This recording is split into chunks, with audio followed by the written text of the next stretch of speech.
বাংলাদেশের রাজনীতির সবথেকে বড় সমস্যা হলো যখন কোনো দল ক্ষমতায় আসে তখন সেই ক্ষমতার ভাগ কাউকে দিতে চান না, একাই ভোগ করতে চায়। এইটার উৎকৃষ্ট একটা প্রমাণ হলো 11টা সিটি কর্পোরেশনে প্রশাসকদের নিয়োগ দিল সব বিএনপির। তারা তো জামাত এনসিপির সাথে ভাগ করেও দিতে পারত, কিন্তু না, একাই খাবে।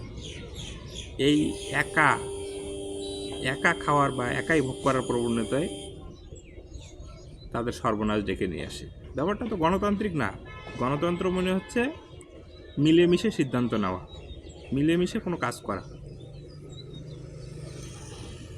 কিন্তু ক্ষমতায় আসলে কোনো কারণে জানি তারা ভুলে যায়, তারা শেয়ার করতে চায় না। এই যদি জুলাই সনদ মানে তাহলে কি হবে? জুলাই সনদ মানলে প্রধানমন্ত্রী তারেক রহমান হয় প্রধানমন্ত্রী থাকতে হবে, নাহলে তার দলের প্রধান থাকতে হবে, যে কোনো একটা, দুটো একসাথে থাকতে পারবেন। তারপর